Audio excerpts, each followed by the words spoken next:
እስቲ በዚህ ባለው እንኳን ጾም እንጠቀም ወገኖቼ። መኝታችሁን ተውት፣ ከአልጋ ውረዱ፣ እንውረድ፣ ራሳችንን እናውርድ። እውነቴን ነው የምላችሁ። ግድ የላችሁ መሸታ ቤቱን ተውት።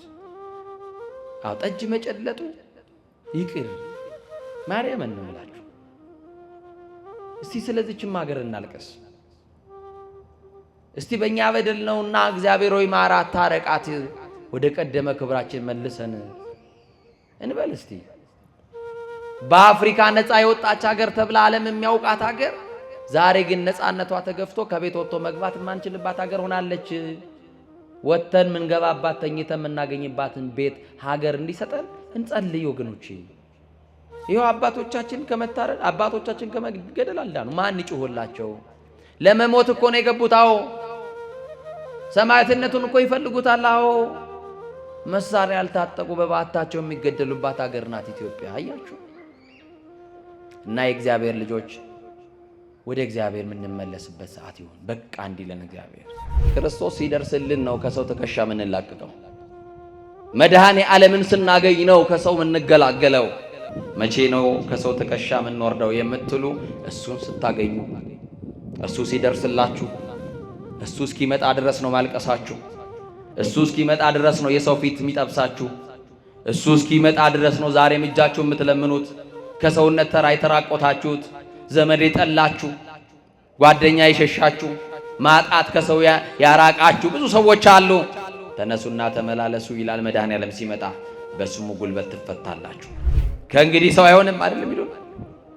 ይሄው ብዙ ሞክሬዋለሁ፣ ከሱስ መውጣት አልቻለም። ተውት፣ ለሱ ያወጣውት ብር ይሉሃል ቤተሰቦች ሊሉ ይችላል።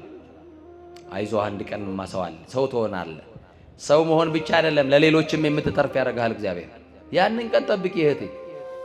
እንዲሁማ እያለቀስን አንቀጥልም እኮ እንጎበኛለን። አንድ ቀን ተስፋችን ተሟጦ ቤት ውስጥ ለቀረ ነው በር ተዘግቶብን የምንውል ከአደባባዩ ለተሸሸግን ሞት ራሱ ጨክኖ ያለፈን ይመስል ለምን አልሞትንም ብለን አንዳንድ ቀን ተስፋ ከመቁረጣችን የተነሳ ሞት በሞትኩ ብለው የምንመኝበት ጊዜ ይኖራል። ጥያቄ ውስጥ ያለን ችግራችን ሰንሰለታማ የሆነ ችግራችን ውስብስብ የሆነ በተስፋ መቁረጥ ውስጥ ያለን ወድቀን የቀረን የመሰለን ያክል በቃ ከዚህ በኋላ ማን ያነሳኛል? ከዚህ በኋላ ማን ይደግፈኛል? ማን ይደርስልኛል? ማን ያዝንልኛል? ብለን ተስፋ ይቆርጣል። ሐኪም ቤት መሄድ እንኳን ፈልገን ሰው ያጣን፣ በዚህ ልክ ከሰው የተረሳን ሰዎች እንኖራለን። አንድ ነገር እናገራለሁ፣ ጣቢታን ያቆማት የጌታ ጸጋ ያቆመናል።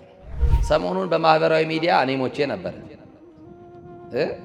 ገለውኝ ነበር፣ በቲክቶክ በምናምን በጣም ብዙ ወዳጆቼን አስደንግጧል፣ ቤተሰቦቼን ጨምር። መልአከ ኤዶም አባ ሕርያቆስ ጥቁር አንበሳ ሆስፒታል ሕክምና እንደገቡ ሞተዋል አለኝ። የናዝሬቱ ተስፋ የማርያም ልጅ ክርስቶስ የትንሣኤው ምስክር ሆኜ ገና ብዙ ዘመናት እግዚአብሔርን አገለግለዋለሁ። ጾሙ ላይ ብንጾም ጥሩ አይደል? ይሄ ሄት ስፒቹን አይደል? የጥላቻ ንግግሩን ብንጾም ጥሩ አይደል? በማርያም ንገሩኛ። አዎ። እና ምትቆርጥ ቆንጨራ አለች ማጭድ እንደዚህ አይነት ነገር ሲመጣላችሁ ይሄ ከጾማችሁ ላይ ሊያሰናክል ኮሜንት ገብታችሁ እንዳትጽፉ እየመጣችሁ ብሎክ ታረጋላችሁ። አንተ ቤተክርስቲያን የምታሰድን አትወክልም ቤተክርስቲያን አያችሁ ብሎክ ማረግ።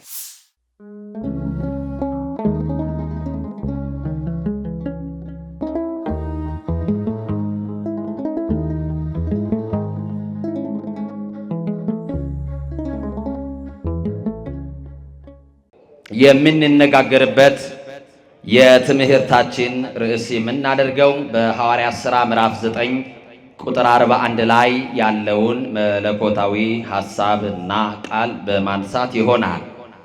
ሕያው ሆና በፊታቸው አቆማት ይላል ሙሉ ቃሉ።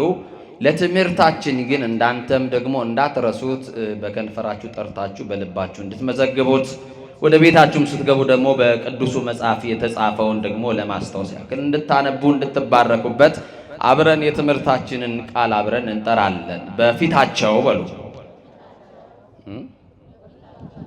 ችግር አለ እንዴ? ሙሉ ወርቅ አላደረግንም? በባህል ነው እንዴ የምትታረቁኝ? ሙሉ እስቲ ጋር እንደገና በደንብ አድርጋችሁ እስቲ። መቼም ሙሉ ወርቅ ነው የተባለውና እኔ ይቅር በሉኝ ብያለሁ፣ እናንተ ይቅር ብለናል ብላችሁኛል። በፊታቸው በሉ አቆማት። በምናቸው? እሺ አንቀጹ ለሴት ነው፣ ሲለ ወንዶቹ እናርገው። በፊታቸው አቆመው። ምን አለው? እስቲ አንድ ጊዜ ላስቸግራችሁ፣ አብረን እንጥራ ሁላችንም። በፊታቸው አቆማት። ይወድቃል ብለው በሚጠባበቁት ሰዎች መካከል እንደ መቆም ያለ ምን ደስታ አለ ወገኖቼ! ይጠፋል ብለው በሚያሟርቱብን ሰዎች መካከል መገኘት እንዴት ያለ ደስታ ነው! ሞታችንን በደገሱልን ሰዎች መካከል፣ የለም ባሉን መካከል፣ ጠፍቷል ባሉን መካከል፣ ሞቷል ብለው ባወጁብልን ሰዎች መካከል፣ ለጠላቶቻችን ውርደታችንን ለሚጠብቁ ሰዎች ክብራችንን ከማየት በላይ ምን አይነት ክብር አለ? እንደ ጠላት ስንገደል እግዚአብሔር እያቆመን፣ ስንገፈተር ደጉ አምላክ እግዚአብሔር እየደገፈን አቆማት ተብሎ ተጽፏል። ማን ያላቆመዋል? እናቴ፣ እህቴ፣ ወንድሞቼ ሁላችንንም የእግዚአብሔር የምሕረት እጁ ደግፎ አቆሞናል። እስቲ ደግፎኛል ምትሉ ከፍ አድርጋችሁ አመስግኑት። ደግፎ ስላቆመን ሰዎች ይገፉናል፣ ክፉ ሰዎች ይገፉናል፣ ተንኮለኞች ይገፉናል፣ ምቀኞች ይገፉናል። አማኑኤል ደግሞ ያነሳናል። የማርያም ልጅ ደግ ነው፣ ክብር ለስሙ ይሁን። በጣም የሚገርም ነው። በጠላት ፊት እንደ መቆም ያለ ክብር ምን አለ? በገዳይ ፊት እንደ መቆም ያለ ክብር ምን አለ? በክፎች መካከል የሚያቆም እግዚአብሔር ብቻ። ማን ነው የሚያቆመን? ማን ነው የሚያቆመን? የገፈተሩን ሰዎች እኮ መሬት እንደነካን እርግጠኛ ናቸው። እኛ ደግሞ መሬት ሳንነካ ተነስተናል። ያነሳን ኤልሻዳይ የሆነ የታመነው ጌታ የማርያም ልጅ ነው። ክብር ለስሙ ይሁን። መሬት አልነካንም፣ አልወደቅንም። የተቆፈረው ጉድጓድ ውስጥ አልወደቅንም። የተበጠበጠውን መርዝ ብልቃት ደፍቶ አስመልጦናል። የሚያስመልጥ ጌታ፣ ደግ የሆነ ጌታ። ብዙዎች ብዙ ያወራሉ፣ ገና እንቆማለን። የትንሣኤውን ጌታ እየሰበክን፣ የትንሣኤውን ጌታ የናዝሬቱ ኢየሱስ ክርስቶስን እየሰበክን፣ መጥፋት የለም፣ መሞት የለም። ይበታተናሉ፣ ይጠፋሉ፣ አድራሻ የላቸውም፣ ስም አጠራራቸው ከምድረ ገጽ ጠፍቷል ብለው የሚያሟርቱ ሰዎች አሉ። ደግነቱ እግዚአብሔር አለ፣ ክብር ለስሙ ይሁን። እስቲ እግዚአብሔር አለ የምትሉ በደንብ አድርጋችሁ አመስግኑ። በጣም የሚገርም እኮ ነው። በክፎች መካከል የሚያቆም ክርስቶስ ነው። እስቲ በሉ መስክሩና፣ በክፎች መካከል በሉ የሚያቆም ክርስቶስ ነው። ይወረውራሉ፣ አይመታህም። ለምን ይመስልሃል? ይታገላሉ፣ አይጥሉህም። ለምን ይመስልሃል? አንተ የተደገፈው ማን ነው? እኛ የታመንነው ባለስልጣን የለንም፣ የምንመካበት ዘመድ የለንም፣ ጓደኛ የለንም፣ ደህና ቤተሰብ የለንም፣ ደሞዝ የለንም። የተደገፍነው የምንተማመንበት ወጥተን እስክንገባ ድረስ ጠብቆቱ ከኛ ያልተለየ የእስራኤል ቅዱስ የማርያም ልጅ ስለጠበቀን፣ ለዚህ ነው የገፈተሩን አልጣሉንም፣ ይወረውራሉ አልመታንም። ያነሳሉ አይጥሉንም፣ ይወረውራሉ ያወራሉ እንጂ አያገኙም። ህልመኞች ናቸው። የሰማችሁኝ ነው። በሆነበት ብለው በደረሰበት ብለው እንድትሆን የሚፈልጉትን ቀድመው ይተነበያሉ። የጠላት ትንቢት ደግሞ ተሳክቶም አያውቅም፣ ሰምሮም አያውቅም። ደግነቱ እግዚአብሔር አለ። ማን አለ? እንዲህ ብሎ ይጀምራል የሐዋርያት ሥራ። ጴጥሮስ ወደ ልዳ ሲገባ ብሎ ይጀምራል። ልዳ የምትባል ከተማ ላይ ጴጥሮስ ወዴት ሲገባ? ጴጥሮስ የሐዋርያት አለቃ ጴጥሮስ ወደ ልዳ ከተማ ሲገባ ከ8 ዓመት ጀምሮ ሽባ የሆነ ሰው በአልጋ ላይ ተኝቶ አገኘው ይላል። ከስንት ዓመት ጀምሮ? እስከ 8 ዓመቱ ጤነኛ የሆነ ከ8 ዓመት በኋላ ቀን ያመጣበት ሽባ 8 ዓመት እስኪሞላው በእግሩ ሲራመድ የነበረ ከ8 ዓመት በኋላ ግን እግሮቹ ልምሾ የሆኑ ሽባ የሆነ በሰው ትከሻ የተንጠለጠለ በራሱ መቆም የማይችል ሰዎች እየደገፉ ካልጋ የሚያወርዱት አንድ ሰው ነበረ። ሰውየውን ያገኘው በአልጋ ላይ ነው። በአልጋ ላይ በዚህ ሰዓት ተኝተው ምሕረት የሚጠባበቁ አሉ። በአልጋ ላይ ተኝተው ፈሳሽ በማንኪያ የሚወስዱ አሉ። በአልጋ ላይ ተኝተው በኦክሲጅን ብቻ የሚተነፍሱ ሰዎች አሉ። በአልጋ ላይ ተኝተው የሞታቸው ቀን ተቀጥሮላቸው መቼ ይሆን ብለው በሚጠብቋቸው ከበው ሞቱን እስትንፋሱ እስከሚቋረጥ የሚጠብቁ ሰዎች አሉ። በዚህ ሰዓት በሆስፒታል በሞትና በሕይወት መካከል የገቡ ሰዎች አሉ። በቤታቸው ተስፋ ቆርጠው የቀሩ ሰዎች አሉ። መጋረጃ የተጋረደባቸው ሰዎች አሉ። ዓለም ተስፋ አስቆርጣቸው አትድንም፣ የዕለተ ሞትን ጠብቅ ተብሎ ወደ ቤት ተመልሶ ተስፋ የቆረጠ ሰው አለ። በየጸበል ስፍራ ቤተሰቡ ትቶት፣ ቤተ ዘመድ ሰልችቶት፣ በየጸበል ስፍራ አድራሻ አጥፍቶ ቤተሰቡ ትቶት የሄደ ሽባ የሆነ ሰው አለ። ግን ጴጥሮስ ከ8 ዓመት ጀምሮ ሽባ የሆነ ባልጋ ላይ የተኛን ያን የልዳን ሰው አየ ይላል። እሱንም ሰው አገኘው። ጴጥሮስ ስሙን ያውቃል፣ ኤንያ ይባላል። የሰማችሁኝ ነው? አዎ፣ አንድ ሰው ከታመመ በኋላ ለብዙ ዘመን በበሽታ ከተያዘ በኋላ ባልጋ ቁራኛ በደዌ ዳኛ ከደቀቀ በኋላ በስሙ መጥራት አይፈልጉም ሰዎች። በሽተኛው ሽባው አይደለም ይሉት፣ ስሙን ያውቃል ጴጥሮስ። እና እንዲህ አለው፣ ኤንያ ሆይ አለው፣ ኢየሱስ ክርስቶስ ይፈውስሃል አለው። ወንድሜ ኢየሱስ ክርስቶስ ይፈውስሃል። ያልተፈወስንባቸው በሽታዎች አሉ። ልንገላገላቸው ያልቻልናቸው ስቃይ ተሸክመናል። መዳን ያለበት ደዌ አለ። ያንተ ደዌ ድራግ ስቶር ውስጥ እንዳትጠብቅ መድኃኒቱን። መድኃኒትህ ክርስቶስ ነው፣ እሱ ይፈውስሃል።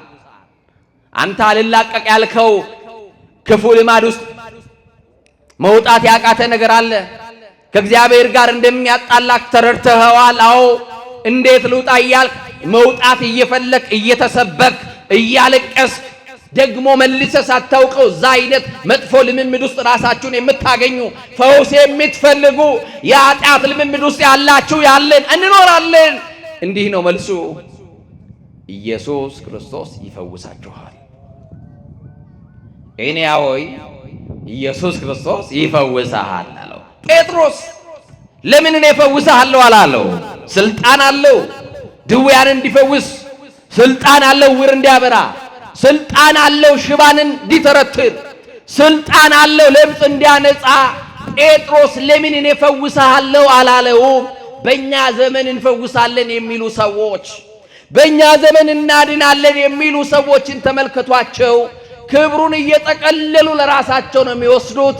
የሚፈቱበት ስም፣ የሚፈውሱበት ስም፣ የሚያድኑበት ስም፣ የሚያቆሙበት ስም፣ የሚለውጡበት ስም ኢየሱስ የተባለውን ስም ይጠራሉ።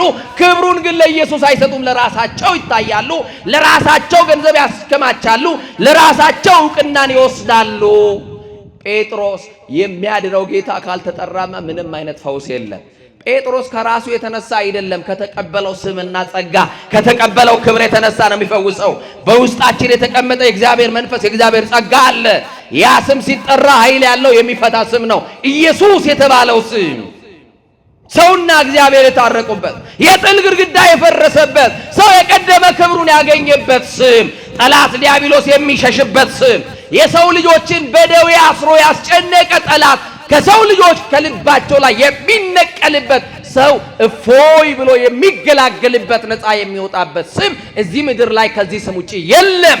መገላገያችን፣ መፈወሻችን፣ ምንፈታበት ስም የማርያም ልጅ ኢየሱስ የሚለውን ስም ስንጠራው እንፈወሳለን። ሲጠራበት ደግሞ ጠላት ዲያብሎስ የያዘውን ምርኮ ለቆ ይሄዳል። ተራ ስም አይደለም። በኢየሱስ ክርስቶስ ስም ፈውሳለሁ። በምን ስም? እናቶቼ በማስም አለ። አይዟችሁ፣ በማስም በኢየሱስ ክርስቶስ ስም። ኢየሱስ ክርስቶስ ይፈውሳል ካለው በኋላ ተነሳና አለው፣ ለራስህ አንጥፍ አለው። ሰው ነበር እኮ የሚያነጥፍለት። በራሱ አንጥፎ አይተኛ። መጻጉዕን ባገኘው ሰዓት ምንድነው ያለው? ተነስና አልጋህን ምን በል አለው፣ ተሸከም አለው። ጴጥሮስ ደግሞ ተነስና አለው፣ ለራስህ አለ። እስከ ዛሬ ድረስ ማን አንጥፎለታል እያለው ነው። አቤት ክርስቶስ ሲደርስልን ነው ከሰው ትከሻ የምንላቀቀው። መድኃኔ ዓለምን ስናገኝ ነው ከሰው የምንገላገለው። እና ለራስህ አንጥፍ አለው። መኝታቸውን ሌሎች የሚያነጥፍላቸው ሰዎች አታውቁም? ሰው ካልያዛቸው ማይቆሙ ሰዎች አታውቁም? ሰው ካልደገፋቸው ቢለቋቸው የሚሰባበሩ የሚወድቁ ሰዎች አታውቁም? ለሽንታቸው እንኳን ሰው ካልያዛቸው ከአልጋ ማይወጡ፣ ወይ ደግሞ ሰው ሰልችቷቸውን ማውጣት ማስገባት፣ ሰው ሲደክምና ተስፋ ሲቆርጥ በተገጠመላቸው ትቦ ሽንት የሚሸኑ ሰዎች መኝታቸው ላይ የሚጎበኛቸውን እንኳን ያጡ ጀግና የሆኑ የተማሩ ሰዎች ቀን ጥሏቸው ደዌ አድቅቋቸው በሽታ ክፋቱ ከሰው በታች ያደርጋል። ከሰው በታች ነው። እንዲህ ባለ ስቃይ ውስጥ ያሉ ሰዎች እናውቃለን። መኝታቸው ሌሎች የሚያነጥፍላቸው፣ በሰው እጅ የሚመገቡ፣ ፈሳሽ በማንኪያ የሚቀበሉ፣ ከሰው ትከሻ ያልወረዱ፣ በራሳቸው መቆም የናፈቃቸው፣ መፈወስ የሚፈልጉ፣ መዳን የሚናፍቁ፣ የሰው ፊት እንደ እሳት ነበልባል የሚገርፋቸው ሰማችሁ አይደል? ሰዎች ሽባነታቸውን እያዩ ከቀን በኋላ መታመማቸው መያያዛቸውን እያዩ የአባቱ ግፍ ነው፣ የሱ ግፍ ነው፣ የሱ ተንኮል ነው፣ የሱ ምቀኝነት ነው፣ የሱ እንዲህ ነው እያሉ ታርጋ እየለጠፉ ሰዎች ሁሉ ተፈርዶበት ቤት የቀረ ስንት ሰው አለ መሰላችሁ? ወድቀው መቅረት የማይፈልጉ መነሳት የሚፈልጉ አያሌ ሰዎች አሉ። ከወደቁ በኋላ ቢያንስ እንኳን ብንተዋቸው ምን አለ? የወደቀን ዛፍ ምን ይበዛበታል እንደሚባለው አትውደቁ እንጂ ከወደቃችሁ በኋላ ፈላጫችሁ ብዙ ነው። መጥረቢያ ይዘው አጠገባችሁ የሚቆሙ ብዙ ነው። እና ይገርማል። ኤንያሆ ያለው ኢየሱስ ክርስቶስ ይፈውስሃል ነው ያለው። እናንተ ይሄን ድምፅ የምትሰሙ በጽኑ ሕመም ያላችሁ፣ እናንተ ይሄንን ድምፅ የምትሰሙ በጽኑ ስቃይ ውስጥ ያላችሁ፣ በደዌ የደቀቃችሁ ኢየሱስ ክርስቶስ ይፈውሳችኋል። መቼ እንደሆነ አናውቅም፣ ሰዓቱን አናውቅም፣ ጊዜውን አናውቅም፣ ደቂቃውን አናውቅም። ግን ኢየሱስ ክርስቶስ ይፈውሳል። ተነሱና ለራሳችሁ አንጥፉ፣ እርሱ ሙሉ ሰው ያደርጋል። ክርስቶስን ስታገኙ በራሳችሁ መቆም ትጀምራላችሁ። መቼ ነው ከሰው ትከሻ የምንወርደው የምትሉ፣ እሱን ስታገኙ፣ እሱ ሲደርስላችሁ፣ እሱ እስኪመጣ ድረስ ነው ማልቀሳችሁ። እሱ እስኪመጣ ድረስ ነው የሰው ፊት የሚጠብሳችሁ። እሱ እስኪመጣ ድረስ ነው ዛሬም እጃችሁ የምትለምኑት። ከሰውነት ተራ የተራቆታችሁት፣ ዘመድ የጠላችሁ፣ ጓደኛ የሸሻችሁ፣ ማጣት ከሰው ያራቃችሁ ብዙ ሰዎች አሉ።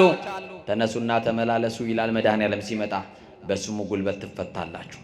ጉልበት ያለው ስም የሚፈታ ስም ስላለው እና በጣም የሚገርመው ተነስ ነው ያለው። ሽባ ነው። እስከ ዛሬ ድረስ ተነስ ቢሉት አይነሳም። ጴጥሮስ ምን የተለየ ነገር ቢነግረው ነው ተነስ ሲለው አልጋውን እስከ ማንጠፍ የሚያደርሰው? የሚገርም እሱ ነው። ወገኖቼ በዚህ ከንቱ ሐሳብ ያነከሳችሁ ተነሱ። በክፋት የወደቃችሁ ተነሱ። ርኩሰት መንደር ውስጥ ገብታችሁ የወደቃችሁ ተነሱ። ትዕቢት ሰብሮናል። ልንጠገል ልንነሳ ያስፈልገናል። ሐሜት ሰብሮናል። ምቀኝነት ሰብሮናል። ዘረኝነት ሰብሮናል። ጥላቻው ሰብሮናል። ዝሙት ሰብሮናል። ተጨማልቀናል። በኃጢአት ወድቀናል። ሐዋርያው እንደ ቆመ የሚመስለው እንዳይወድቅ ይጠንቀቅ ነው ያለው። በሁለት እግራችን አልቆምን። መጽሐፉ እንዲህ ይላል፣ ተነሱ ይለናል። በዘመኑ በእግሩ የማይቆመውን ሰው ሽባውን ነው ተነስ ያለው። በሁለት እግር ቆመን በሐሳብ ያነከስን፣ ክፉ ሐሳብ ያለብን፣ አያችሁ፣ በምኞት የወደቅን፣ በክፉ ሐሳብ የወደቅን ተነሱ። ከወደቅንበት እንድንነሳ ነው። ተነሱ። ተነስ፣ ለራስህ ማንጠፍ ትችላለህ። ቅድም ሲነግረው ኢየሱስ ክርስቶስ ያድንሃል ነው ያለው። የሚያድነው ጌታ ደርሶልሃል። የሚፈታው አምላክ ደርሶልሃል። ስለዚህ ከዛሬ በኋላ ጎዶሎ አትባልም። አንተን እያወጣ የሚያስገባ ተሸክሞ የሚያወጣ ሰው የለም። በቃ ደርሶልሃል። አልጋህን ማንጠፍ ትችላለህ። ተነስ አለው። ሲመጣ እንነሳለን። አይዟችሁ፣ አይዟችሁ። ተምራችሁ ስራ ያጣችሁ ትነሳላችሁ። ነግዳችሁ የከሰራችሁ ትነሳላችሁ። ስትነሱ ደግሞ ባለክ እርሾ አይደለም እንደ አዲስ ያነሳሃል እግዚአብሔር። ባለክ ትንሽ ነገር ላይ አይደለም፣ ባለክ ጥቂት ሳንቲ አይደለም የምትነሳው፣ በባዶ ያነሳሃል እግዚአብሔር። ባዶ ገንዘብ ብቻ አይደለም፣ የገንዘብ ባዶነት ብቻ ሰው የራባችሁ ባጠገባችሁ የነበሩ አጀቦች ተበትነው ሰው የለኝም ብላችሁ ባዶነት የሚሰማችሁ ሰዎች አላችሁ። ግን የሚገርመው ሽባ እየተባለ እየተጠራ የነበረውን ሰው አይድንም ብለው ከአፋቸው በወረወሩት ቃል አድምተው ተስፋ አስቆርጦት የነበረውን ሰው ጠላቶቹ እያዩ በጠላት መካከል እንደመነሳት ያለ ምን ክብር አለ? በሚጠሏችሁ ሰዎች መካከል የሚያኖር ጌታ አላችሁ። አይዟችሁ። ማን ይወደናል? መጽሐፉ እኮ ነግሮናል። እናንተ ከዓለም አይደላችሁምና ዓለም ሁሉ ይጠላችኋል አለ። ለመወደድ እኮ አይደለም የምንኖረው። ዓለም መች ክርስቶስን ወደደው? ዓለም ለመቼ ለክርስቶስ ሆነችና እኛን ይወዳል። አያችሁ። ሲገፏችሁ የሚደግፍ ጌታ ካላችሁ፣ ውርደታችሁን ለሚጠብቁ ክብራችሁን የሚገልጥ ጌታ ካለ፣ አልሆነለትም አልተሳካለትም ለሚሏችሁ ሰዎች፣ አይችልም ብለው ለሚያሟርቱባችሁ ሰዎች ከእንግዲህ ሰው አይሆንም ከእንግዲህ ሰው አትሆንም ብለው ተስፋ በቆረጡባችሁ ሰዎች መካከል እግዚአብሔር ተአምር ያሳያል። እንዴት አድርጎ ካላችሁ የታሰራችሁበትን እስራት ፈቶ አቁሞ ያሳያችኋል። አይቆምም ከሰረ እንደገናማ አይነሳም ብለው ተስፋ በቆረጡባችሁ ቤተሰቦቻችሁ መካከል ያነሳችኋል እግዚአብሔር። ከእንግዲህ ሰው አይሆንም አይደለም ይሉን። ይሄው ብዙ ሞክሬዋለሁ ከሱስ መውጣት አልቻለም፣ ተውት ለሱ ያወጣውት ብር ይሉሃል ቤተሰቦች ሊሉ ይችላል። አይዞህ አንድ ቀን ማሰዋል ሰው ትሆናለህ። ሰው መሆን ብቻ አይደለም ለሌሎችም የምትተርፍ ያደርጋል እግዚአብሔር። ያንን ቀን ጠብቂ እህቴ። እንዲሁማ እያለቀስን አንቀጥልም እኮ እንጎበኛለን አንድ ቀን። ጠላት የዚያን ጊዜ አፉን ይይዛል፣ መልስ ያጣል። እግዚአብሔር መጥቶ ከውድቀታችን ሲያነሳ፣ በቅዱሳኑ ጸሎት ከሞት አፋፍ ላይ ስንተርፍ፣ በሚጠባበቁን ሰዎች መካከል እግዚአብሔር ሲያቆመን፣ እዛ ጊዜ አፉን ጠላት የሚናገረውን ያጣል። እንዲህ ይላሉ ጠላቶቻችን፣ አምላኩ ረዳው፣ ጌታ ረዳው፣ እግዚአብሔር አገዘው፣ መድኃኔዓለም ረዳው ይሉናል። ከዛ ውጪ ምን ረዳት አለው ክርስቲያን? ከአማኑኤል ውጪ ምን ዘመድ አለው ክርስቲያን? ከሱ ውጪ ምን መመኪያ አለው? አያችሁ፣ ማን ረድቶት ነው እዚህ የደረሰው ካሉ እግዚአብሔር ነው። ማን አግዞክ ነው እዚህ የደረሰው? የቱ ቤተሰብ ሳንቲ ሰጥቶ እዚህ ያቆማተን? ማን ነው መቋቋሚያ ሰጥቷችሁ ጎጆ ያስወጣችሁ? ጎጆአችሁን የቀለሰላችሁ እግዚአብሔር። ትዳር ስትመሰርቱ ባዶ እጃችሁን ገፍታችሁ በብዙ በረከት የባረካችሁ እግዚአብሔር ነው። ይገርማችኋል። ይሄንን ሽባ ሰው በስሙ ጠራውና ተነስ አለው። ተነሳ። አሁን አልጋህን አንጥፍ አለው። አልጋውን አነጠፈ። ጴጥሮስ በዛች ከተማ የዚህ ሰው መዳን በከተማው ሳይሰማ በተአምር ላይ ተአምር ሰራ።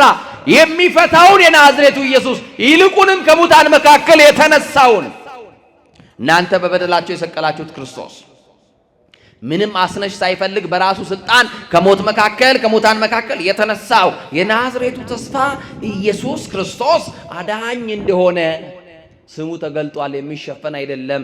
ይሄውና ተአምራት እዩ በስሙ ገደል ነው ተገላገል። ከዚህ በኋላ ደቀ መዛሙርቱም ቢሆኑ ኢየሱስ የሚለውን ስም አይጠሩም እያሉ እነሱ ግን ይሄንን ስም አለመጥራት አንችልም፣ ክርስቶስ የሚለውን ስም አለመጥራት አይቻልም። ጴጥሮስ ቤቱን ትቶ የወጣለት ስም ነው። ሚስቱን የተወበት ስም፣ የልጁን ፍቅር የረሳበት፣ የቤተሰቡን ፍቅር የረሳበት ኢየሱስ ነው። እሱን አለመጥራት አይቻልም። እሱን ሲጠራ ግን የብዙዎች እስራት ይፈታ ነበረ። ሌላኛውን ታምር ቀጠለ። በጣም የሚገርም ነው። ኤንያን ከፈወሰ ካዳነ በኋላ ወዲያውኑ ሞተች ተብሎ የተለቀሰላት አንዲት ሴት ነበረች፣ ጣቢታ የምትባል። ምን ሆነች ተብሎ? እስቲ ግድ የላችሁ ምን ሆነች ተብሎ? ሰሞኑን በማህበራዊ ሚዲያ እኔ ሞቼ ነበር፣ ገለውኝ ነበረ በቲክቶክ በምናምን። በጣም ብዙ ወዳጆቼን አስደንግጧል፣ ቤተሰቦቼን ጨምር። ከሰው እኮ ነው የተፈጠርነው። እኛ ቤተሰብ የለንም እንደ ቤተሰብ። አዎ መነኩሴ ሞተ ነው፣ ደንግጠን አይደለም፣ በፈቃዳችን ሞተናል። ያለ ፈቃዳችን ግን ማንም እንዲገለን አንፈልግም። ሰማችሁ? በጣም የሚያሳፍር ትውልድ። የጠላትስ ሞት ቢሆን ያስደስታል ወገኖች። አያችሁ፣ እንዲሁ የተወደደ ሰው ያለዋጋ ክቡር አባታችን መልአከ ኤዶም አስተካክሎ ነው የጠራኝ። ደግሞ መልአከ ኤዶም አባ ሕርያቆስ ጥቁር አንበሳ ሆስፒታል ሕክምና እንደገቡ ሞተዋል አለኝ። የናዝሬቱ ተስፋ የማርያም ልጅ ክርስቶስ የትንሣኤው ምስክር ሆኜ ገና ብዙ ዘመናት እግዚአብሔርን አገለግለዋለሁ። ጠላት እንደሚያሟርቱብን አይደለም። ይሄው አለን። ሰዎች ሁሉ አላምን ብለው ቪዲዮ አድርግ እስቲ ይሉኛል። ጣቢታ የምትባል አንዲት ሴት ሞተች ተብሎ ተለቀሰላት። ምን ሆነች ተብሎ ለቅሶ ደራሾች ተሰበሰቡ። ሙሾ አውራጆች በግጥም እያሰለቀሱ ህዝቡን በለቅሶ አወቁት። አልቃሽም አታጣም የናቴ ልጅ ከሞት፣ ከንፈር መጣጭ አታጣም የናቴ ልጅ ሙት እንጂ ቀባሪማ አለ። እኔ አንዳንድ ቀንም ይሄን ያክል ወዳጅ አለኝ እንዴ እስክል ድረስ ደርሻለሁ። እግዚአብሔር በሚያውቀው ሰማችሁ። ፎሎ ለማግኘት ላይክ ለማግኘት ቪው ለማግኘት እንደው ሰው ሞተ ማለት እንደው እንዴት አይነት ሊና ቢኖረን ወንጌል ለጠላቶቻችሁ ጸልዩ ይላል። የሚያሳድዷችሁን መርቋቸው ጸልዩላቸው ይላል። አያችሁ አሁን እንዴት አይነት ሊና ክርስትናችን ምን አይነት ካባ እንደለበሰ ታዘቡት። አሁን ይህንን የሌሎች ቤተ እምነት ሰዎች ይመስሏቸዋል። ውሸት ነው፣ የኛ ቤት ሰዎች ናቸው። የኔማ ተራ ገና ኩታራ ምኑን ያስኩትና አባቶቻችን ሊቃነ ጳጳሳትን ሳይቀር የሚሏቸውን ጉድ ብታዩ እንደው በዚህ ጉባኤ ያላችሁ በጻድቁ በተክልዬ እላችኋለሁ አንድ ነገር ብቻ ልበላችሁ። አባቶችን የቤተ ክርስቲያን መምህራንን የማይገባ የጽርፈት የማይገባ ክፉ ቃል እየተናገሩ የሚለጥፉ ሰዎች ለቤተ ክርስቲያን የተቆረቆሩ ሰዎች አይደሉም። ናቸው ወገኖች። ይሄው እንደናንተ በወንጌል የሉ ገብተው የሚያስቀድሱ ጫማቸው እንኳን ወልቆ እንኳን አይተን የምናውቀው ሰው አይደሉም። እና አንድ ነገር ልበላችሁ፣ በሶሻል ሚዲያ ይሁሉ ካሜራ ተደርድሯል። እናንተንም ትዝብት ውስጥ ከትቼ ነው የምነግራችሁ ወንድሞቼ። ነቀፌታ ግን አይደለም። በደንብ አድርጋችሁ ስሙ። አባቶቻችሁ በዚህ ልክ ሊቃነ ጳጳሳት የቤተ ክርስቲያን መምህራን አባቶች ሲሰደቡ ለምንድን ነው መልስ መስጠት ማትፈልጉት? ሚዲያ ባለቤቶች ናቸው። ሚዲያችሁን በአደባባይ እናስተዋውቅላችኋለን። እኛ ያላከበርናቸውን ጳጳሳት የትኛው ቤተ እምነት መጥቶ እንዲያከብርልን ነው? እኛ ያቃለልናቸውን ማን ያክብርልን? የኔን ተው ስለ ራሴ አይደለም ማወራው። የደነገጥኩት ያፈርኩት ሊቃነ ጳጳሳት ላይ እንደው ምን አይነት ቅንብር እንደመጣ አላውቅም። ግማሹን ያሯሩጧቸዋል፣ ግማሹን የሆነ ነገር ያደርጓቸዋል፣ ግማሹን ከነጭ ሴቶች ጋር ለጥፈው አቀናብሯቸዋል። እግዚአብሔር መንፈስ ቅዱስ ሁላችንን ይቅር ይበላል። እነሱ ለእግዚአብሔር ከፍ ያሉ ናቸው። ስልጣን የተቀበልነው በእነሱ ነው። ቢያዝኑብንስ እናቴ ልጅ መንበር ላይ ጠጋ ብሎ በታቦቱ ፊት ቆሞ ቢያዝኑብንስ አባቶቻችን እንዴት ይታረቀን እግዚአብሔር? እንዴት ይዘንልን እግዚአብሔር? ይሄው እርስ በርሳችን ተጠላለፍን፣ ምቀኞች ሆንን። እግዚአብሔርን ስለገለጥነው ነው እኮ እግዚአብሔር የገለጠን እንጂ የሚገለጥ ማንነት እኮ ኖሮን አይደለም። ክርስቶስን ስለገለጥነው ክርስቶስ ስለገለጠን እንጂ። እና በሶሻል ሚዲያ የምትጠቀሙ ሰዎች እንዲህ አይነት የጥላቻ ንግግር የሚያደርጉ ሰዎችን አካውንታቸውን መዝጋት ነው። ክፋት አይደለም የነገርኳቸው። ሪፖርት አድርጉ። ሄት ስፒች የሚላ የጥላቻ ንግግር ሰማችሁኛል? 100 ሰው ቢኖር 100 ሰው ሄት ስፒች የሚለው ላይ ብሎክ የሚለው ላይ ገብቶ ምርጫ ያመጣል። ሄት ስፒች ብሎ ጥላቻ ንግግር ብሎ ቢል አካውንቱ ይዘጋል። ይሄ ነው መገላገያ። 100 አካውንት ይከፍታሉ፣ 100 አካውንት እንዘጋለን። ለምን? ይሄንን በሚዲያ ስለሚሰሙትም ጭምር ነው የምናገረው። አባቶቻችንን አይናገሩ፣ ሊቃነ ጳጳሳትን አይናገሩ። እኛ የተሰጠን እድል ንስሐ እንድንገባ ስለ ራሳችን በደል እናለቅስ ነው። እኔ እኮ በቅቼ አይደለም፣ እኔ እኮ እናንተ ጋር እኮ የቆምኩት ተሽዬ አይደለም። ጻድቁ ምስክሬ እዚህ የሚያቆም ስብዕናም ክብርም የለኝም። እግዚአብሔር ለሸፈነልኝ እናንተ ምንድነው እንደዚህ የሚያደርጋችሁ? እግዚአብሔር ነውራችንን ሸፈነ ከባት ያበሳ ስለሆነ፣ እግዚአብሔር አዛኝ ስለሆነ። ማን ያልተሸፈነለት ሰው አለ? መኑ ዘይነጽ ኃጢአት፣ ከኃጢአት የነጻ ሰው አለ? ግን የሰው ልጅ የእግዚአብሔር የምህረቱ ጥገኛ እንደሆነ ቢገባን ጥሩ ነውና ጣቢታ የተባለችዋ ሴት ተለቀሰላት። ሰማችኋል? ተለቀሰላት። ሞተች ተብሎ ተለቀሰላት። ሙሾ ደርዳሪ በግጥም ማስለቀስ ጀመረ። ቀድሞ ትለብሰው የነበሩትን የድሮ ልብሶቿን አውጥታ ድሮ ይሄንን ታጌጥበት ነበር፣ ይሄንን ትለብስ ነበር እያሉ ልብሶቿን ለማልቀሻ ይዘው ወጡ። እንድትቀበር የቀብሩ ሰዓትም ስለደረሰ አጥበው አስተካክለው ገንዘው አስረው ከፍነው ጠበቁ። የሚጠበቅ አንድ ሰው ነበረ፣ ለቅሶ ደራሽ የሚጠበቅ ሰው ነበረ። ሳትቀበር በፊት እንዲመጣ ወደ ለቅሶ ቤት የተፈለገ ሰው ነበረ። ማን ይመስላችኋል? የእድሩ ሊቀመንበር አይደለም። ማን ይመስላችኋል? የቀበሌ ሊቀመንበር አይደለም። በጣም የሚወዳት የቅርብ ወዳጇ እሷ ሳትመጣ እሱ ሳይመጣ አትቀበርም ብለው አይደለም አስከሬኑን አውጥቶ በሰገነት ላይ ያስቀመጡት። የሚጠበቅ ታላቅ ሰው ነበረ። ማን ይመስላችኋል? የሚጠበቀው የጌታ የኢየሱስ ክርስቶስ እንደራሴ ሁሉን ትቶ የተከተለው የእንድርያስ ወንድም የቤተ ሳይዳው ጴጥሮስ ይጠበቅ ነበር። ምንድነው? ጴጥሮስ በለቅሶ ቤት ቢመጣ ለዛ ቤት የሚያደርገው አስተዋጽኦ ሌሎች ተገኝተው የለ እንዴ? በቂ ቀባሪ አለ እኮ። የጴጥሮስ መምጣት ለምን ተጠበቀ ነው ጥያቄው። እሱ ነው።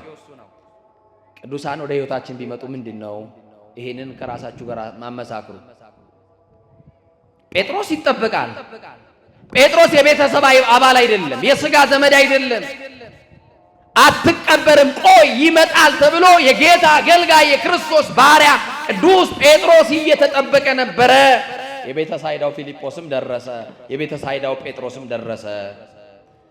በጣም የሚገርማችሁ ጴጥሮስ ወደ ለቅሶ ቤት የሄደው እዝን ይዞ አይደለም፣ ሊያጽናና ይዟችሁ ሊላቸው አይደለም የሄደው ወደ ከተማ ወደዛች ቤት የሄደው የምስራች ይዞ ነው ሄደው። የምን ይዞ ነው ሄደው? ምን ይዞ ነው ሄደው? የምስራች ይዞ። ምንድነው የምስራቹ ካላችሁ ከሞት የሚያነሳው ኢየሱስን ይዞ ወደዚህ ቤት ከመምጣቱ በፊት ሽባ የሆነውን ሰው ከአልጋው እንዳነሳው ክርስቶስ የታመመን ብቻ ሳይሆን የሞተን በስሙ ይነሳል ሲል የበለጠውን ሊያሳያቸው በስሙ እንዲያምኑ ክርስቶስን ይጠብቁታል። ማነው? ጴጥሮስን ይጠብቁታል። ጴጥሮስ ተሸክሞ የሄደው ክርስቶስን ነው። ማንን ይዞ ነው? የናዝሬቱ ኢየሱስ ክርስቶስን ይዞላቸው ሄደ እና እርሱ ከተያዘ እኮ ይበቃናል። አይበቃም? ንገሩኛ። በሐዘን ላለ ሰው ክርስቶስ ይበቃዋል። ከሐዘን የምንወጣበት እንባችን የሚታበስበት ማስረሻችን ክርስቶስ ስለሆነ እና ጴጥሮስ ወደሚለቀስበት ቤት ገብቶ ወደ ሰገነቱ ወጣ። የሚያለቅሱትንም አስወጡልኝ ብሎ አስወጣቸው። ምን የሚሉትን? በቃ ክርስቶስ ከደረሰ በኋላ ለቅሶ የለማ። ሙሾ ደርዳሪው ይውጣ፣ ለቅሶኛው ይውጣ። ልብስ ይዘው ሞተች ብሎ የሚያለቅሱ ሁሉ ውጡ አለ። እኔና አስከሬኗ በቃ በዚህ አስከሬን ላይ የሚጠራ አንድ ስም አለ። ሕያው የሚያደርግ ስም፣ የሚያቆም ስም፣ የሚደግፍ ስም፣ ሕይወት የሚዘራ ስም። ይሄ ስም ይጠራል። ሞታለች አብቅቶላታል ብለው ትንሣኤ በማያምኑ ሰዎች አይደለም። የናዝሬቱ ኢየሱስ ከሞት መካከል እንደሚያነሳት ስለሚያምን ጴጥሮስ ጨዋዮቹ አልቃሾቹን የሚያሟርቱትን አስወጣቸውና ለብቻው ወደዛ ክፍል ውስጥ ገባና በሩን ዘጋ ይላል። ምኑን ዘጋ? በር መዝጋት በብሉይ ኪዳን የነበሩ ነቢያትም አድርገዋል። እነ ቅዱስ ኤልሳዕ የሰማችሁ ነው። የሞተው ልጅ ላይ በኋላ በር ዘጋ፣ ከዛ በኋላ ተጋደመበት እንደሚለው ጴጥሮስ በሩን ዘጋና ጸለየ። እግዚእ ሕያዋን ወሙታን ኢየሱስ ክርስቶስ ቅድም በስምህ የናዝሬቱ ኢየሱስ ክርስቶስ ይፈውሳል ብዬ ሽባ የነበረውን ሰው በስምህ ፈትቼዋለሁ። በስምህ ጉልበት ድኖ ተነስቷል። አሁንም የስምህ ጉልበት ይህንን የሞተችን ሴት ወደ ቀደመችበት ክብር እንዲመልሳት እለምንሃለሁ ብሎ ጸለየ። አሁን እኮ ጴጥሮስ አስወጥቶ ለቅሶ አልቆመም። በደጅ እየተለቀሰ ነው። እርግጠኛ ናት ድጋሚ ላያዩዋት ላይገናኟት ሊሰናበቱ የመጡ ሰዎች ነው ያሉት። ሞቷን በሚጠባበቁ ሰዎች መካከል ደግሞ እግዚአብሔር አንስቶ አቁሞ ሊያሳያቸው ነው። ጴጥሮስ ገባና ጸለየ። ከጸለየ በኋላ የሞተችውን ስም በስሟ ጠራት። ማን ብሎ? ጣቢታ ተነሽ አላት። እጁንም ዘረጋላት። እሷም ደግሞ የጴጥሮስን ድምፅ ሰማችና እጁንም ይዛ ተነሳች። የወደቃችሁ በዚህ ስም እንድትነሱ ጌታ መንፈስ ቅዱስ ይርዳችሁ። የወደቀን በዚህ ስም እንድንነሳ መንፈስ ቅዱስ ይርዳ። ብድግ አለች፣ ተነሳች። ከዛ በኋላ በሩን ክፈቺ፣ በናዝሬቱ በኢየሱስ ክርስቶስ ስም ሞትሽ በሕይወት ተቀይሯል። የዚህ ቤት የለቅሶ ታሪክ በሳቅ ተቀይሯል። የዚህ ቤት የሞት ታሪክ ተገልብጧል። ነገር የሚገለብጥ ሞታችንን በሕይወት የሚቀይር ለቅሷችንን በሳቅ የሚቀይር የተሰቀለው የናዝሬቱ ኢየሱስ ክርስቶስ ነው። የተደረገልሽን ውጪና መስክሪ። ከዚህ ለስንብት የመጡ ሰዎች ናቸው። ድጋሚ በሕይወት ቆመሽ ያዩሻል። መስክሪ። ያገኘሽው ጌታ ነው ከሞት ያነሳሽ፣ እኔ አይደለሁም። እኔ የተቀበልኩት ጸጋ ነው። ክርስቶስ ነው ያነሳሽ። ሁሉን ከውድቀት የሚያነሳ ስም ነው። እንኳን በሕይወት ያሉ ሞተው ሳይቀበሩ ይቅርና ተቀብረን ፈርሰን በስብሰን አራቱ ባህሪያተ ሥጋ በመቃብር ፈርሶ በስብሶ ቢለያይ እንኳን ይሄ ስም ከውድቀት የሚያነሳ ስም ነው። በመጨረሻውም ሲመጣ ከሞትንበት ከተቀበርንበት ጉድጓድ የሚያወጣን የናዝሬቱ ኢየሱስ ነው። መስክሪ። ተስፋችን ተሟጦ ቤት ውስጥ ለቀረ ነው፣ በር ተዘግቶብን የምንውል ከአደባባዩ ለተሸሸግን፣ ሞት ራሱ ጨክኖ ያለፈን ይመስል ለምን አልሞትንም ብለን አንዳንድ ቀን ተስፋ ከመቁረጣችን የተነሳ ሞት በሞትኩ ብለው የምንመኝበት ጊዜ ይኖራል። ጥያቄ ውስጥ ያለን ችግራችን ሰንሰለታማ የሆነ ችግራችን ውስብስብ የሆነ በተስፋ መቁረጥ ውስጥ ያለን ወድቀን የቀረን የመሰለን ያክል በቃ ከዚህ በኋላ ማን ያነሳኛል? ከዚህ በኋላ ማን ይደግፈኛል? ማን ይደርስልኛል? ማን ያዝንልኛል? ብለን ተስፋ ይቆርጣል። ሐኪም ቤት መሄድ እንኳን ፈልገን ሰው ያጣን፣ በዚህ ልክ ከሰው የተረሳን ሰዎች እንኖራለን። አንድ ነገር እናገራለሁ። ጣቢታን ያቆማት የጌታ ጸጋ ያቆመናል። የወደቁትን የሚያነሳው የክርስቶስ ጸጋ ሁላችንንም ያነሳናል። ወንድሞቼ ወድቀን እንዳንቀር ነው ትልቁ ነገር። ጠፍተን እንዳንቀር ነው ትልቁ ነገር። መቆም አልችልም እንዳትሉ፣ ደክሞኛል አትበሉ፣ ሰልችቶኛል አትበሉ። ተስፋ መቁረጥ አይታይባችሁ። በትንሽ ነገር የምትበሳጩ፣ በትንሽ ነገር እንባችሁ የሚመጣ፣ በትንሽ ነገር የምትከፉ አትሁኑ። ችግራችሁን ለእግዚአብሔር ነግራችሁ ሲሞላላችሁ ደግሞ ወደ ዓለም የምትሄዱ ሰዎች አትሁኑ። ችግራችሁን ለእግዚአብሔር ከነገራችሁት በደስታችሁም ሰዓት እግዚአብሔር ጋር ሆኖ ጣቢታን ሕያው ሆና በፊታቸው ያቆማት እግዚአብሔር እኛንም መቆም ሆናል። ማን ነው ያቆማችሁ ካላችሁኝ፣ ብቃታችን አይደለም፣ ችሎታችን አይደለም፣ ቸርነቱ አቆሞናል፣ ምሕረቱ አቆሞናል፣ ይቅርታው አቆሞናል። እስቲ ሁላችሁም ቸርነቱ አቆሞናል በሉ። ምሕረቱ አቆሞናል። አያችሁ ያቆመን ማን ነው? አያችሁ የእግዚአብሔር ቸርነት ያቆመን፣ የእግዚአብሔር ምሕረት ያቆመን፣ የእግዚአብሔር ፍቅር፣ የእግዚአብሔር ደግነት ነውና በደግነቱ የቆማችሁ በምሕረቱ የተደገፋችሁ ጠላት አይጥላችሁም፣ የሚወረወረውም አይመታችሁም፣ የሚገፋችሁም አይጥላችሁምና በማይጥለው በእግዚአብሔር እጅ ላይ ብቻ ተደገፉ። ቅዱስ ጴጥሮስ ይቺን ሴት ደርሶላት ሕያው ሆና በፊታቸው አቆማት እንደተባለ የኛም ያበቃው ታሪካችን ደግሞ እንደገና በእግዚአብሔር ፊት ሕይወት እንዲያገኝ ንስሐ እንግባ። የተሰበርን በንስሐ እንጠገን። ንስሐ እንደ ወጌሻ ይጠግናል። ያደፈውን እንዳላደፈ፣ የበደለውን እንዳልበደለ፣ ዘማዊውን ጻድቅ ያደርጋል። አያችሁ ሳሙና ነው፣ እንነጻበታለን። ከፊት ለፊታችን የጾም ሰዓት ነው፣ የስግደት ሰዓት ነው። እስቲ በዚህ ባለው እንኳን ጾም እንጠቀም ወገኖቼ። መኝታችሁን ተውት፣ ከአልጋ ውረዱ፣ እንውረድ፣ ራሳችንን እናውርድ። እውነቴን ነው የምላችሁ። ግድ የላችሁ መሸታ ቤቱን ተውት። አዎ ጠጅ መጨለጡ ይቅር፣ ማርያምን ነው የምላችሁ። እስቲ ስለዚህችም ሀገር እናልቀስ። እስቲ በእኛ በደል ነውና እግዚአብሔር ሆይ ማራት፣ ታረቃት፣ ወደ ቀደመ ክብራችን መልሰን እንበል። እስቲ በአፍሪካ ነፃ የወጣች ሀገር ተብላ ዓለም የሚያውቃት ሀገር ዛሬ ግን ነፃነቷ ተገፍቶ ከቤት ወጥቶ መግባት የማንችልባት ሀገር ሆናለች። ወጥተን ምንገባባት ተኝተን የምናገኝባትን ቤት ሀገር እንዲሰጠን እንጸልይ ወገኖቼ። ይኸው አባቶቻችን ከመታረድ አባቶቻችን ከመገደል አልዳኑ። ማን ይጩህላቸው? ለመሞት እኮ ነው የገቡት። አዎ ሰማዕትነቱን እኮ ይፈልጉታል። አዎ መሳሪያ ያልታጠቁ በባታቸው የሚገደሉባት ሀገር ናት ኢትዮጵያ። አያችሁ። እና የእግዚአብሔር ልጆች ወደ እግዚአብሔር የምንመለስበት ሰዓት ይሁን። በቃ እንዲለን እግዚአብሔር በቃ ይበለን። እስቲ አሜን በሉ። አማኑኤል በቃ ይበለን። ከሱ ጋር የምንታረቅበት ንስሐ የምንገባበት የጥል ግድግዳ ፈርሶ ወደ እግዚአብሔር መቅደስ የምንገባበት ዘመን ያርግልኝ። እና አብይ ጾም ደግሞ ሰፊ ጉባኤ በዚህ ካቴድራል ተዘጋጅቶላችኋል። ሰማችሁኝ አይደል? ሰፊ ጉባኤ በአይነቱ ልዩ የሆነ ከዚህ ከወትሮ በፊት በላቀ ጥሩ ጉባኤ ተደርጓል። እርግጠኛ ነኝ አሁን ጾሙ ሲገባ መቼም ይሄ ግቢ ቦታ እንደማይበቃ አሁን ዘርዘር ብላችኋል። ያው ሐሙስ ናት ያላችሁን ቀን እንጠቀም ብላችሁ እንደሆነ አውቃለሁ። ኢትዮጵያዊ በጣም እንደ አንበሳ ምን እንደሚወድ ታውቃላችሁ። አሁን ፈይል እንል ነው እንግዲህ። አቤት በመብላት ምክንያት ይኸው በሽተኞች ሆነን እኮ አይደል? እንደው ዘንድሮ ስጋ የሚበሉ ሰዎች ናቸው ታማሚዎች። ደግሞ ስጋውን የሚተካ ፕሮቲን ቤታችሁ አትሰብስቡ።